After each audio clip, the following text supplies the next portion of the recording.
আপনি কখন কিভাবে কোন ভিটামিন গ্রহণ করবেন তা নিয়ে হয়তোবা সমস্যা তৈরি হতে পারে।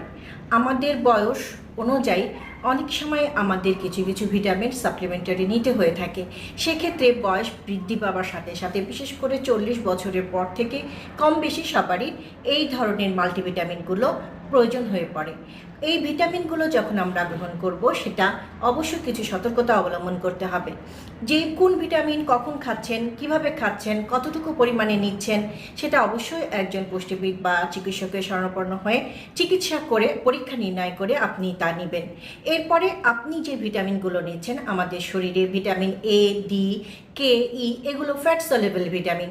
এই ভিটামিনগুলো খাবার সময় কিছু সতর্কতা অবলম্বন করতে হবে, যেমন ফ্যাটের সাথে যুক্ত করতে হবে। বিশেষ করে দুপুরে অথবা সকালে খাবার পর আপনি এই ভিটামিনগুলো নিতে পারেন। আবার অনেক সময় খালি পেটেও আপনি কোনো ভিটামিন নিতে পারবেন না। আবার কখনো ক্যালসিয়াম অথবা আয়রন একসাথে আপনি নিতে পারবেন না, এক্ষেত্রে আপনার শোষণ হতে বাধাপ্রাপ্ত হতে পারে।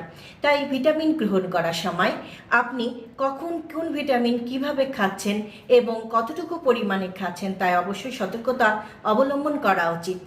ভালো থাকুন।